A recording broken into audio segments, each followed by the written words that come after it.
వచ్చినటువంటి పెద్దలు, సినిమా ఇండస్ట్రీలో ఉన్న పెద్దలందరికీ స్వాగతం, మీడియా మిత్రులకి అండ్ మా కోసం వచ్చేటువంటి అందరికి కూడా సుస్వాగతం, వెల్కమ్. ఈరోజు ఈ యొక్క అనౌన్స్మెంట్ 75 సంవత్సరాలు జెమినీ యొక్క 75 ఇయర్స్ డైమండ్ జూబ్లీకి సంబంధించి ఒక అనౌన్స్మెంట్ చేద్దామనే ఉద్దేశంతో మనోహర్ ప్రసాద్ గారితో మేము మాట్లాడుతున్నప్పుడు ఆయన ఎప్పుడూ ఒకటే చెప్పేవాడు. ఎస్ఎస్ వాసన్ గారు ఈ యొక్క సంస్థ నిర్మించి ఆయన ఆఖరి దశలో ఈ యొక్క సంస్థని ఎంతోమందికి ఇచ్చేటువంటి అవకాశం ఉన్నప్పటికి కూడా ఆయన సినిమానే జీవితంగా, సినిమా మాత్రమే తెలిసినటువంటి ఒక కుటుంబం అయినటువంటి ఎల్వి ప్రసాద్ గారి వారసులైనటువంటి శ్రీ అక్కినేని మనోహర్ ప్రసాద్ గారికి, రవిశంకర్ ప్రసాద్ గారికి మాత్రం ఈ సంస్థను ఎందుకు అప్పచెప్పారంటే వారు ఈ సంస్థని ఎంతో ఉన్నత శిఖరాలకు తీసుకోపోగలుగుతామన్నటువంటి నమ్మకంతో ఈ సంస్థను మనకు అప్పచెప్పారు అని చెప్పి వాళ్ళు ఎన్నో రకాలటువంటి ఈ సంస్థ యొక్క వ్యాపార సామ్రాజ్యాన్ని విస్తరింపజేశారు. ఆనంద్ సినీ సర్వీసెస్ కావచ్చు, జెమినీ స్టూడియోస్ కావచ్చు, జెమినీ ఫిల్మ్ సర్క్యూట్స్లో భారీ బడ్జెట్ సినిమాలు నిర్మించడం కావచ్చు, జెమినీ ఎఫెక్ట్స్, జెమినీ ల్యాబ్స్, ఇట్లా చెప్పుకుంటూ పోతే దాదాపు ఒక 26 సంస్థల్ని వీరు ఈ యొక్క గ్రూప్ కింద డెవలప్ చేసి ఎన్నో వేల మందికి వీళ్ళు ఉపాధి కల్పించేటటువంటి ఒక గొప్ప అవకాశాన్ని వీళ్ళు ఎంతోమందికి సహాయం చేశారు, సహాయం చేస్తూనే ఉంటారు, ఫ్యూచర్లో కూడా సహాయం చేస్తూనే ఉంటారు.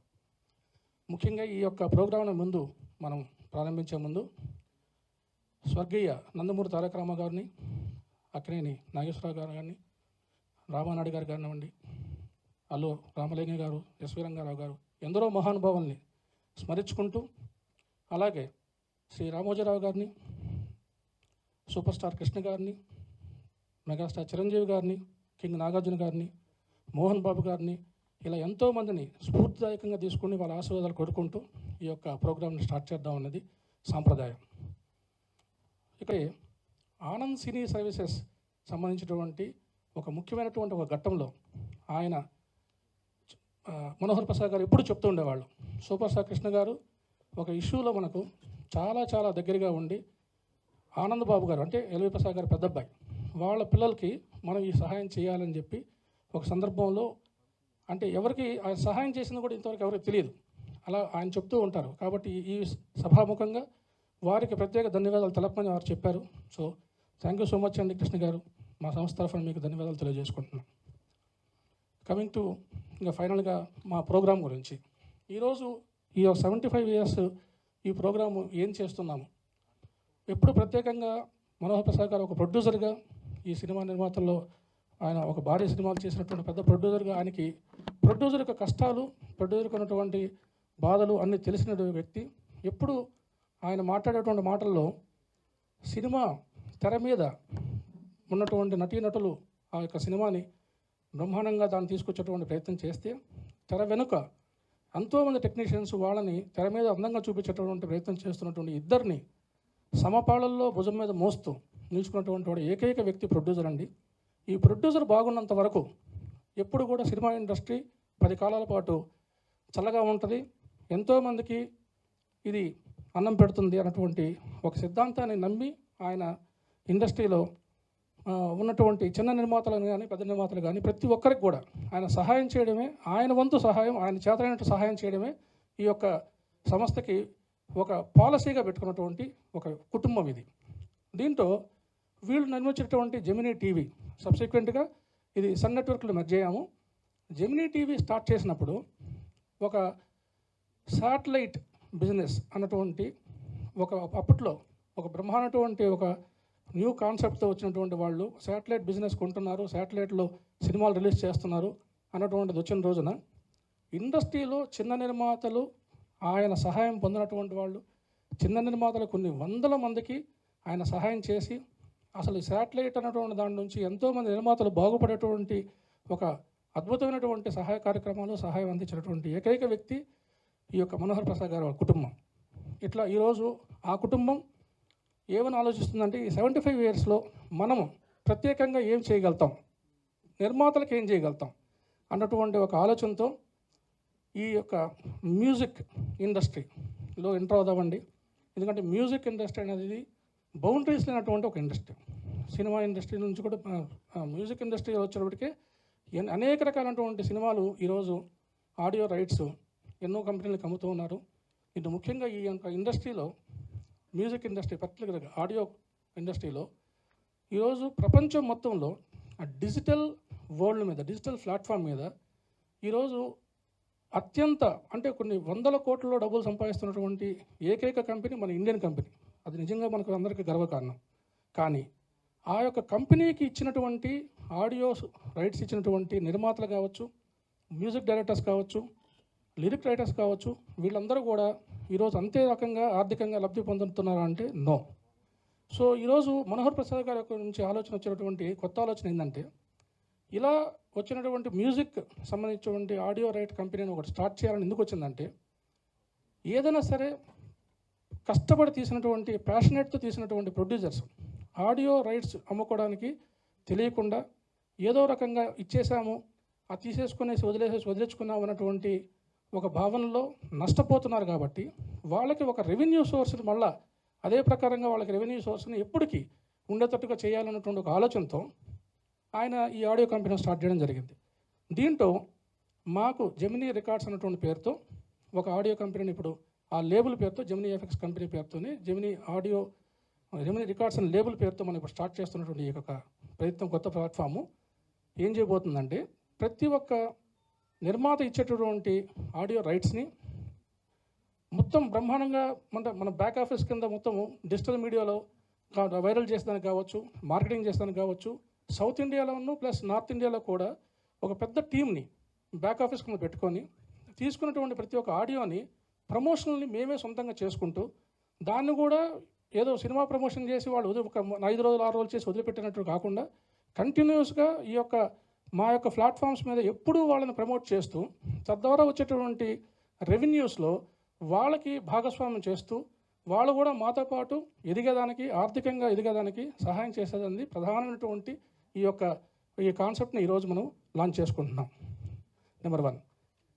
నెంబర్ 2, దీంట్లో మెయిన్ మ్యూజిక్ డైరెక్టర్స్ కావచ్చు, 2 లిరిక్ రైటర్స్ కావచ్చు, మ్యూజిషియన్స్ కావచ్చు, పాట పాడినటువంటి అద్భుతమైనటువంటి వాళ్ళ గాత్రాన్ని సింగర్స్ కావచ్చు, వీళ్ళందరినీ కూడా వాళ్ళకి ఈరోజు పాట పాడేసిన తర్వాత అద్భుతమైనటువంటి మ్యూజిక్ ఆల్బమ్ ఇచ్చిన తర్వాత వాళ్ళకి రెవెన్యూస్ ఏమి రావట్లేదు. వాళ్ళను కూడా దీంట్లో భాగస్వాములు చేయాలన్నది మా యొక్క ఇంకొక ప్రయత్నం. సో ఈ రకంగా ఈరోజు జెమినీ రికార్డ్స్లో మేము చేస్తున్నటువంటి ఈ చిరు ప్రయత్నం ఏంటంటే, అందరినీ కూడా భాగస్వాములు చేసుకుంటూ అందరికీ కూడా ఒక రెవెన్యూ సోర్స్ని జనరేట్ చేస్తూ ఈ యొక్క జెమినీ రికార్డ్స్ అనేటువంటిది ముందుకు పోవాలని, దీన్ని అందరికీ చిన్న నిర్మాతలందరికీ కూడా ఇది సహాయ సహకారం అందించాలని, దీనివల్ల ఇండస్ట్రీకి ఉపయోగం నిర్మాతలకు ఉపయోగం కలగాలన్నటువంటి ఒక ఉద్దేశంతో ఈ యొక్క న్యూ ప్రోగ్రామ్ జెమినీ రికార్డ్స్ అనేది స్టార్ట్ చేయబోతున్నాము. సో అందరిని ఆశీర్వదించమని కోరుతున్నాం. Thank you so much. ఈ ఈవెంట్కి నేను కూడా రావటం చాలా ఆనందంగా ఉంది. ఎన్నో సంవత్సరాలు ఇప్పుడు మనం ప్రోమో కూడా చూసాము, చాలా అద్భుతమైనది. ఎన్నో సేవలు అందించి ఎంతోమంది కార్మికులకి, ఆర్టిస్టులకి, సినిమాకి చేతునిచ్చినటువంటి ఈ సంస్థ ఇంకా ముందుకు వెళ్ళాలని ప్రతి స్టెప్లో కూడా వాళ్ళు తీసుకున్నటువంటి, ఇప్పుడు మ్యూజిక్ సంబంధించి జెమినీ రికార్డ్స్ని సృష్టించాలని, అది అందరికీ సార్ కోరుకుంటున్నట్టుగా అందరి నిర్మాతలకి, సినిమాకి హెల్ప్ అవుతుందని, డెఫినెట్గా హెల్ప్ అవ్వాలని కోరుకుంటూ ఈ అవకాశం ఇచ్చినటువంటి పెద్దలందరికీ కూడా థ్యాంక్స్ చెప్తున్నాను. Thank you very much. It's a very big achievement, and we've already started work on Gemini Records. We are going to soon come up with something which is going to be very new and very exciting for the Telugu audience. So it's a great platform, as Murthy Garu told, singers, musicians, and everybody will get a global reach. That is the process behind it, and we are trying very sincerely for that, and hope that it happens soon and we'll come up with something very new.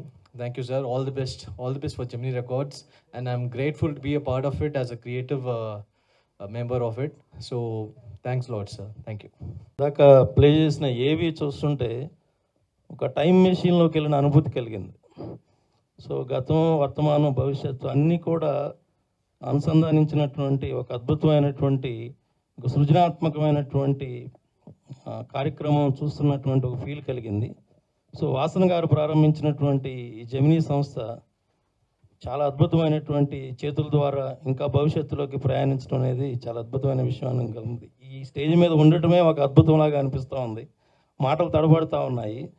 ఎప్పుడో స్టూడెంట్గా ఉన్నప్పుడు వాసన్ గారి ఇది చంద్రలేఖ అనే cinema గురించి మాకు cinema మ్యాగజైన్లో చదువుకొని ఇంత గొప్ప నిర్మాత ఇలాంటి గొప్ప సినిమా తీశారా అనుకున్నాము. ఆ తర్వాత ప్రసాద్ గారిది మిస్సమ్మ అనే సినిమా అయితే మనందరం కూడా ఎన్ని వందల సార్లు చూస్తుంటామో తెలియదు. ఆ సంస్థ ఇప్పుడు సంగీత రంగంలోకి ప్రవేశించడం, చాలా సదుద్దేశాలతోటి సినిమా పరిశ్రమకి మేలు చేయాలనేటువంటి గొప్ప మహదాశయంతో ప్రవేశిస్తున్నటువంటి ఈ శుభ సందర్భంలో ఈ వేదిక మీద ఈ ప్రాంగణంలో ఉండటం అనేటువంటిది నా సుకృతంగా నేను భావిస్తున్నాను. And I wish all the best to the Gemini organisation. Thank you very much. దేశంలో కూడా వాళ్ళ ఆడియో కంపెనీ అని అంటే దాదాపుగా ఒక అంటే చిత్ర నిర్మాణం చేసే సంస్థల కంటే కూడా ఆర్థికంగా కానీ చాలా రకాలుగా కూడా అంటే ఎంతో మనీ జనరేట్ చేసే సంస్థలు ఇవాళ దేశంలో రాష్ట్రంలో కూడా ఉన్నాయి. అయితే ఈ కార్యక్రమం చేసే మంచి ఉద్దేశం ఏంటంటే, నేను ఈ కార్యక్రమానికి నన్ను పిలిచినప్పుడు నేను అదే మాట నేను CEO మూర్తి గారి దగ్గర నేను వ్యక్తం చేశాను. చాలా సంస్థలు ఉన్నాయి కదా, అంటే మళ్ళీ ఒక సంస్థ రావాల్సిన అవసరం ఉందా, అంటే నిజంగా ఆ ఖాళీ ఉందా, ఆ రిక్వైర్మెంట్ ఉందా మన దగ్గర సార్ అని చెప్పేసి నేను అడిగాను. అడిగితే ఆయన చెప్పిన సమాధానం వింటే నిజంగా నాకు చాలా ఆశ్చర్యంగా అనిపించింది. ఒక సంస్థ CEOగా ఎవరైనా ఆ సంస్థకి ఎన్ని లాభాలు తీసుకురావాలి, ఇంకా సంస్థను ఎట్లా పైకి తీసుకోవాలనేది సహజంగా ఉంటుంది అది. కానీ మూర్తి గారు ఏం చెప్పారంటే, మనం సంస్థకు లాభాలు సమకూర్చడమే కాదు, సంస్థను లాభాల బాట పట్టియటమే కాదు, ఈ సంస్థ ద్వారా నలుగురికి మేలు జరిగే విధంగా కూడా మనం ప్రయత్నం చేద్దామండి. అదే ఈ సంస్థ మనం చేసే మనకున్న ప్రత్యేకత అని అన్నాడు. అంటే అది ఏ విధంగా అని నేను అన్నాను. అంటే నేను ఒక దర్శకుడిగా 3 సినిమాలు చేశాను. అయితే నేను ఆడియో కంపెనీలతో నాకు కూడా అనుభవం ఉంది. అంటే మెయిన్గా చిన్న సినిమాలు, పెద్ద సినిమాల విషయం పక్కన పెడితే చిన్న సినిమాలు ఆడియో కంపెనీ దగ్గరికి వెళ్తే వాళ్ళొక ఇంత కట్ట పేపర్స్ ఇస్తారు, బయట కూర్చోబెడతారు. వీలైతే లోపలికి పిలిచి మంచినీళ్ళు ఇస్తారు, లేదంటే అది కూడా ఎవరు బయట కూర్చోబెట్టేసి ఒక కట్ట ఇంత పేపర్లు బయటికి పంపిస్తారు. పంపిస్తే వాటి మీద ఏముందో చదివే టైం ఉండదు, అవకాశం ఉండదు, వాటి మీద సంతకాలు చేసి మళ్ళీ లోపలికి పంపించాలి. తర్వాత అప్పుడే వీలైతే తర్వాత ఒక 100 సీడీలు 500 సీడీలు మన ఆఫీస్కి వస్తాయి. లేదంటే దానికోసం కూడా మనం 4 సార్లు వెళ్ళి 500 సీడీలు తెచ్చుకోవాలి. అదే ఆ సంస్థకి మనకు ఉండే సంబంధం, నిర్మాతకి ఆడియో కంపెనీకి ఉండే సంబంధం. అయితే ఇక్కడ మనం ఆ పని చేయట్లేదండి. ఈ సంస్థని వీళ్ళ సాంగ్స్ మనం తీసుకున్నాక ఈ సంస్థ జీవితకాలం వాళ్ళే కాకుండా వాళ్ళ తరతరాలుగా కూడా వాళ్ళకి మనం దీంట్లో షేర్ ఇస్తున్నామండి అన్నట్టు. అంటే వాళ్ళకు ఒక గౌరవప్రదమైన స్థానం మన సంస్థతో ఒక అనుబంధం వాళ్ళకి క్రియేట్ చేస్తున్నాం మనం అని చెప్పేసి అది విన్నప్పుడు నాకు చాలా చాలా సంతోషంగా అనిపించింది. ఎందుకంటే చిన్న నిర్మాతల వైపు నుంచి ఆలోచిస్తే ఇది చాలా గొప్ప అవకాశం. ఎక్కడ కనీసం మన భారతదేశంలోనే కూడా ఎక్కడ కూడా దాదాపుగా ఇట్లాంటి అవకాశం ఇచ్చే సంస్థ కానీ, అంటే నిర్మాతల్ని ఆడియో కంపెనీతో భాగస్వాముల్ని చేసే సంస్థనైతే నేను ఇంతవరకు చూడలేదు, నిజంగా లేదని నేను అనుకుంటున్నాను. నేను ఇక్కడికి వచ్చే ముందు ఒక 2 విషయాలు మాట్లాడదామని ప్రిపేర్ అయ్యి వచ్చాను. ఏంటంటే ఒకటి ఈ సంస్థ గురించి, జెమినీ అనే సంస్థ గురించి, ఎల్వి ప్రసాద్ గారి గురించి. ఎందుకంటే నేను చిన్నప్పటి నుంచి సినిమా మీద ప్యాషన్తో వచ్చినప్పటి నుంచి ఈ సినిమాల గురించి తెలుసుకునే క్రమంలో ఎల్వి ప్రసాద్ గారి గురించి చదివినప్పుడు చాలా ఆశ్చర్యకరమైన విషయాలు మనం ఎన్నో చూశాను, నేను చదివాను. అయితే దాని గురించి చెప్పదామంటే ఆల్రెడీ ఏవి వేసేసారు, చెప్పడానికి ఏమీ లేదు. అయితే మూర్తి గారు ఈ సంస్థ గురించి దాదాపు ఆల్మోస్ట్ నేను చెప్దాం అనుకున్న విషయాల్లో కూడా చాలా విషయాలు మూర్తి గారు చాలా స్పష్టంగా ఎక్స్ప్లెయిన్ చేశారు. అయితే ఇక అది మన దాంట్లో చెప్పని విషయం ఏంటంటే, ఒక వ్యక్తి వ్యవస్థగా మారే క్రమంలో 2 విషయాలు చెప్తాను. వ్యవస్థగా మారే క్రమంలో ఎల్వి ప్రసాద్ గారు విషయంతో త్వరగా మీడియా ముందుకు వస్తానండి. సో అప్పుడు దాకా మాత్రం మీరు దీన్ని అడ్రస్ చేస్తూ ఉండండి అని చెప్పి మాకు చెప్పడం జరిగింది. దానివల్ల మనోహర్ ప్రసాద్ గారు రాలేకపోతున్నారే కానీ నథింగ్ ఎల్స్. అండ్ త్వరలో ఆయన వచ్చి అడ్రస్ చేస్తారు, అందరిని కలుస్తారు. అండ్ మీరు చెప్పినట్టుగా ఈ యొక్క ఆడియో విషయంలో ఆడియో కంపెనీ యొక్క బాధ్యత ఈరోజు ఏదో కష్టపడి తీసినటువంటి ప్రొడ్యూసర్ తీసినటువంటి ఆడియోని అలా తీసేసుకొని టాటా బై బై చెప్పడం కాదు, వాళ్ళను కూడా ఈ యొక్క డిజిటల్ ప్లాట్ఫామ్స్లో కంటిన్యూస్గా మీకు దీని రెవెన్యూ జనరేట్ అవుద్ది. ఇది చాలామంది నిర్మాతలకు తెలియదు. అంటే 95% చిన్న నిర్మాతలు, 5% పెద్ద నిర్మాతలు వాళ్ళు ఎన్కాష్ చేసుకోవచ్చు. కానీ చిన్న నిర్మాతలకి ఎన్కాష్ చేసుకునేటువంటి అవకాశం, ఆ యొక్క ఆ తెలివితేటలో లేకపోతే దాని యొక్క ఎక్కడికి పోయి కలవాలన్నటువంటి విషయం తెలియక వాళ్ళు ఎవరి దగ్గర వాళ్ళ దగ్గరికి పోయేసి అగ్రిమెంట్ సంతకం పెట్టేసి వచ్చేస్తూ ఉన్నారు. అలాంటి పరిస్థితి ఇంకా రాకూడదు. ఈరోజు చిత్ర పరిశ్రమ ఈరోజు బతకాలంటే 2 సంవత్సరాలకి ఒక 5 సినిమాలు మెగా ప్రాజెక్ట్స్ వస్తున్నాయి. 95 సినిమాలు తీస్తున్నటువంటి వాళ్ళు 100 సినిమాలు అవుట్ ఆఫ్ 100 సినిమాల్లో 95 తీస్తున్నటువంటి వాళ్ళు చిన్న నిర్మాతలే. ఈ 95 సినిమాలు తీసేటువంటి నిర్మాతల వల్లే ఆర్టిస్టులు కావచ్చు, అనేక రకమైన సినీ కార్మికులు కావచ్చు, టెక్నీషియన్స్ కావచ్చు, వీళ్ళంతా కూడా బాగుపడుతుంది. ఈ 95 సినిమాలు తీసే చిన్న నిర్మాతల వల్ల బాగుపడుతున్నారు. పెద్ద సినిమాలు అనేది 2 సంవత్సరాలుగా 3 సంవత్సరాలుగా వస్తాయి. వాళ్ళ వల్ల కూడా బాగుపడుతున్నారు, కానీ వాళ్ళని నేనేం అనట్లేదు. కానీ చిన్న నిర్మాతలు అన్నటువంటి వాళ్ళు ఈరోజు వాళ్ళ యొక్క రెవెన్యూ సోర్సెస్ అనేవి కూడా దెబ్బతింటున్నాయి. వాళ్ళు ఎలా సినిమా కష్టపడి వాళ్ళ ప్యాషన్తో తీసిన సినిమాని ఎలా రిలీజ్ చేసుకోవాలో తెలియనటువంటి పరిస్థితి, రిలీజ్ చేసుకున్న తర్వాత ఆడియోలోంచి కూడా డబ్బులు వస్తాయని తెలియని పరిస్థితి, తెలిసినా కూడా దాన్ని ఎలా ఎవరి దగ్గరికి పోయి డబ్బు తీసుకోవాలో తెలియని పరిస్థితి. ఇంత కన్ఫ్యూజన్ ఉన్నటువంటి వాళ్ళ కోసంగా ఈరోజు మా సంస్థ మనోహర్ ప్రసాద్ గారి ఒక ఆలోచన, వాళ్ళకి కంటిన్యూస్ రెవెన్యూ అంటే ఒక ఫిక్స్డ్ డిపాజిట్ లాగా ఎప్పటికీ వచ్చేటటువంటి ఒక రెవెన్యూ చేయాలన్నటువంటి ఒక మంచి ఉద్దేశంతో ఈ జెమినీ రికార్డ్స్ స్థాపించడం జరిగింది, మొదలు పెట్టడం జరిగింది. దీన్ని ఎలా చేయబోతున్నామంటే ప్రతి ఒక్క సినిమాకి ఈరోజు ఒక ఆడియో కంపెనీలో అంటే ఫర్ ఎగ్జాంపుల్ ఒక సూపర్ హిట్ ఆడియో వచ్చింది, కానీ ఇంకో చిన్న సినిమాకి దానికి ఎక్కువ మిలియన్స్ ఆఫ్ వ్యూస్ ఉంటాయి, దానికి ఎక్కువ రెవెన్యూ జనరేట్ అవుతుంది. కానీ ఇంకో సినిమాకి వచ్చినప్పటికీ చాలా తక్కువ, అంటే నాట్ ఈవెన్ 10,000 వ్యూస్ కూడా ఉండవు. ఎందుకు ఉండవంటే దాని మీద శ్రద్ధ లేదు. మేము ఏం చేయబోతున్నామంటే చిన్న నిర్మాతల యొక్క దాంట్లో కూడా సాంగ్స్ చాలా చాలా బాగుంటాయి, అద్భుతమైనటువంటి సాంగ్స్ ఉంటాయి, బ్రహ్మాండటువంటి మ్యూజిక్ ఉంటుంది.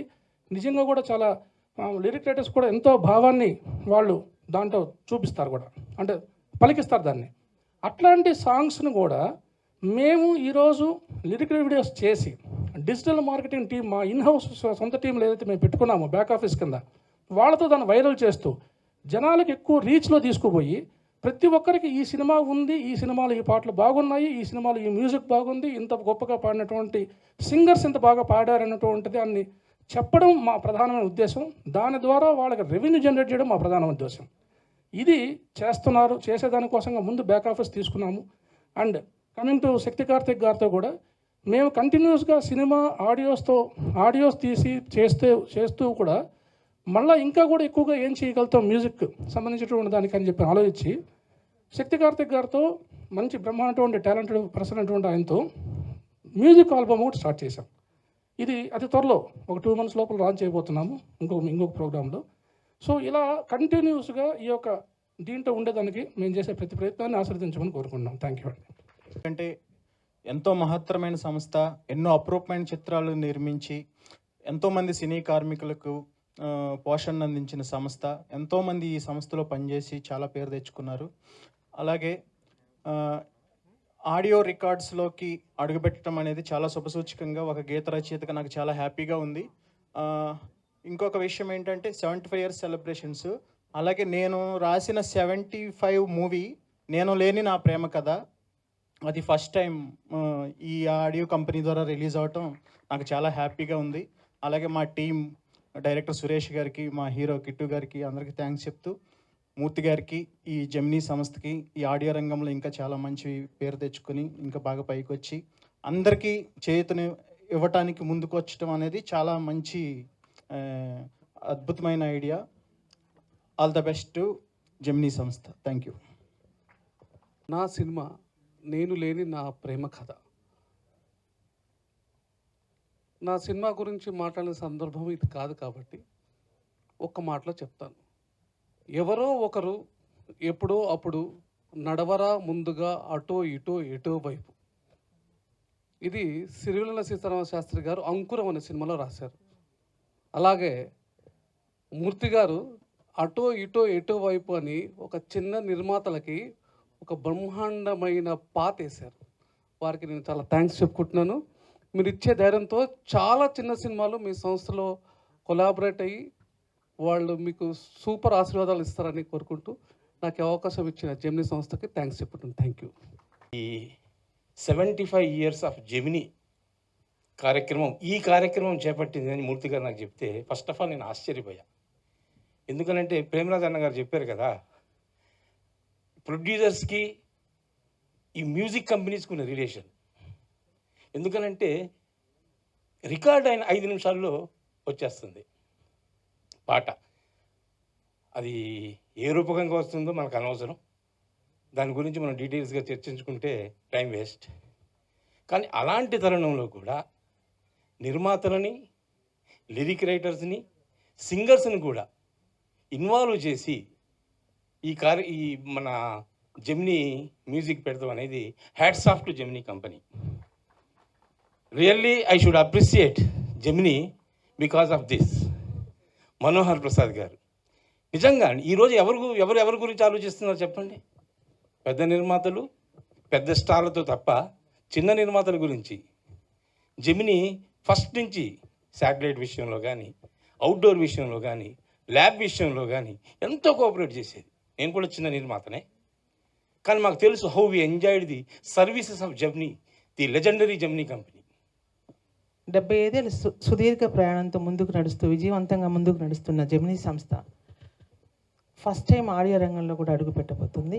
సో మరెన్నో విజయాలు సాధించాలని, 75 ఏళ్ళ తర్వాత మనం ఉంటామో లేదో కొంచెం మిలియన్ సబ్స్క్రైబర్స్ని సొంతం చేసుకోవాలని, ఇక్కడున్న వాళ్ళందరూ కూడా వాళ్ళకి బ్లెస్సింగ్స్ అందించాలని మనస్ఫూర్తిగా కోరుకుంటున్నాను. Thank you. జెమినీ ఆడియోస్ సంస్థకి కొత్తగా నిర్మిస్తున్న ఈ పనిని పూనుకున్న మీ అందరికీ నా వందనాలు, శుభాకాంక్షలు. Thank you so much. 75 years సందర్భంగా జెమినీ కుటుంబానికి హృదయపూర్వకమైన శుభాకాంక్షలు తెలియజేసుకుంటున్నాను. నేను ఒక మ్యూజిషియన్ని, అన్నగారు కూడా మ్యూజిషియన్. మీరు అందరూ రెగ్యులర్గా చూసుంటారు, ఎస్పి బాలు గారికి ఆయన టీంలో మెయిన్ ప్లేయర్ ఆయన. రవి ఇన్వైట్ చేశారు మమ్మల్ని ఇవాళ. సో హృదయపూర్వకమైన శుభాకాంక్షలతో పాటు ఈ జెమినీ రికార్డ్స్ అనేది ఏం చేస్తుంది, ఏం చేయబోతుంది అనేది రామ్మోహన్ రావు గారు, మేము అప్పుడే ఎంటర్ అయ్యాం, రామ్మోహన్ రావు గారి మాటల్లో నాకు అర్థమైపోయింది. ఎందుకంటే రీసెంట్గా నేను ఒక సినిమా మ్యూజిక్ చేయడం జరిగింది. అది ఒక పేరున్న సంస్థకి ఇచ్చాము, ఆ ప్రాసెస్ అంతా జరిగింది. బట్ అందులో నేను ఏదైతే ఎక్స్పీరియన్స్ చేశామో అది ఆయన చెప్పారు. సో అది ప్రస్తావించడం కాదు, కానీ ఫ్యూచర్లో నాలాంటి వాళ్ళకి అప్కమింగ్ కొత్త మ్యూజిక్ డైరెక్టర్స్ కానీ, లేదంటే చిన్న సంస్థలు చేసే సంగీత నిర్మాణాలకు కానీ అన్యాయం జరగకుండా వాళ్ళకి దిశ దశ అనేది ఒక ఉంటుంది, ఒక ఫ్యూచర్ ఉంటుంది, వాళ్ళకి ఎంకరేజ్మెంట్ ఉంటుంది అనేది సార్ మన మాటల్లో నాకు అర్థమయ్యి చాలా సంతోషం వేసింది నాకు. అంటే family member of Jemini, I would like to say only congrats to CEO Murthy garu. Thank you very much. Advocate జెమినీలో అడ్వకేట్స్ కూడా ఇలాంటి గౌరవము నాకు తెలిసి ఇదే ఫస్ట్ టైం అనుకుంటా. ఒక కళామ తల్లి ముద్దు పెట్టినే కాకుండా అడ్వకేట్స్ కూడా గౌరవించడం జరుగుతుంది. Thank you sir, thank you very much. Records, they have launched the company today. I congratulate them and wish them really all the best. They should be one of the best companies in South India because they are starting with Telugu now, I think. Telugu, Tamil and Malayalam and all those things. So Canada, exactly what I said, South India la best company kavalani korukuntunnanu. It's a nice thing they have come into this also because last 75 years nunchi ante manandram most probably manandram puttak nunchi ee company undi. So their experience is such big. మనం పెద్ద చెప్పే అవసరం లేదు, వాళ్ళకి advise ఇచ్చే కూడా అవసరం లేదనుకుంటా. ఎందుకంటే ఇన్ని సినిమా ఇండస్ట్రీలో ప్రతి ఇష్యూలో, ప్రతి వాట్ యు కాల్ పార్ట్లో they are already involved. Like outdoor కానివ్వండి, ప్రొడక్షన్స్ కానివ్వండి, ల్యాబ్స్ కానివ్వండి. There brothers are so successful. Manohar Prasad గారి ఇట్లా కానివ్వండి, ల్యాబ్స్ అని. So everywhere they are in the film industry. They are part of the film industry. వాళ్ళు లేకుండా కూడా మనం కొంచెం ఇండస్ట్రీ గురించి ఆలోచిస్తే కూడా కష్టం అన్నట్టుగా అనిపించాన్ని. They are in that level of in the film industry and they have come with big films. వాళ్ళు హిందీలో నుంచి స్టార్ట్ చేసుకుంటే కూడా they have Ek Duje Ke Liye, if I'm not wrong, the successful films. అంటే మేము వచ్చినాక ఏక్ తుజే కే లియే ఫిలిమ్స్ చేసినారు. Before that also they were in film industries. So మనం ఎక్కువ చెప్పుకుని జెమినీ గురించి నేను చెప్పే అంత పెద్ద ఇష్యూ ఏం లేదనుకుంటా. Because you might be all knowing from our great grand fathers to today youngsters, they know about Gemini. ఈ నడవ ఇంకా they are not coming in to films. I wish them they should also come in to films and produce films also. పెద్ద సినిమాలు తీయాలి. And about this audio, I wanted to say a few words. ఆడియోలో generally ఏమవుతుందంటే వారు అన్నట్టుగా చిన్న సినిమాలు audio ఎవరైతే మనము అమ్ముకుంటామో వాళ్ళకి ఎక్కడ పైసలు రావు అనేది, అంటే మనకు చిన్నోళ్ళు ఏమనుకుంటారంటే మనం అసలు సాంగ్స్ రిలీజ్ చేసిన చాలు, అదొక ప్లాట్ఫామ్ ఉంటే చాలు, అది సరిపోతుంది, ఇక మిగిలిందంతా మనం ఏదో చూసుకుందాము, ఏదో ఒక కంపెనీతో అగ్రిమెంట్ చేస్తే బాగుంటుందని ఆలోచన ఉంది. Yes, their idea is fantastic. Revenue sharing అనేది it's a good idea for them only కాదు, మాస్ ఉండోళ్ళకు కూడా. ఇప్పుడు మేము కూడా ఐఎమ్ ఆల్సో ఇన్ 3 ఫిల్మ్స్ తీస్తున్నాను ఇప్పుడు. అయితే దీంట్లో ఇబ్బంది ఏంటంటే జనరల్లీ ఎనీ బిజినెస్లో మోడల్లో ఏదో అమ్ముకుంటే మనకి ఇంత పైసలు వస్తే సినిమా రిలీజ్కు మనకు అడ్వాంటేజ్ ఉంటుందని ప్రతి మనము ఆడియో కానివ్వండి, శాటిలైట్ కానివ్వండి, రైట్స్ కానివ్వండి, we sell them. Most of the companies అందుకొరకే దే డై ఆఫ్. అంటే ఎట్లా అంటే మనం 10 సినిమాలు తీస్తాం, అందులో ఒక 6-7 హిట్ అవుతాయి, ఆ పైసలు వస్తాయి, దాంతో మళ్ళీ సినిమాలు తీస్తుంటాం, 2-3 ఫ్లాప్ కాగానే మనం ఇంటికి వెళ్ళిపోతాం. This is generally with the producers. మీరు అందుకొరకు చూడండి, చాలామంది ఇప్పుడు ఆల్మోస్ట్ 250 ఫిల్మ్స్ తీస్తున్నారు Telugu industry, but very few people are standing there. ఎందుకు అంటే మళ్ళీ రెవెన్యూ అనేది వాళ్ళకి తర్వాత కూడా సినిమాలు బంద్ చేసినా కూడా వాళ్ళ జీవితాల్లో కూడా కష్టం వస్తుంది, ప్రొడ్యూసర్స్ కూడా. ఎందుకు అంటే రెవెన్యూ అనేది తర్వాత రాదు. జనరల్లీ మనం ఒక ఇండస్ట్రీ పెడితే అదేదో నడుస్తుంటుంది, మనం ఇక మన మనమల్లో నుంచి కూడా అది అడ్వాంటేజ్ ఉంటుంది. బట్ చాలా పెద్ద producers 30 years back producers, top producers అంటోళ్ళు ఇవాళ వాళ్ళు లేకపోతే వాళ్ళ మనవళ్ళకు వాళ్ళకు కొడుకులకు కూడా they don't get any revenue.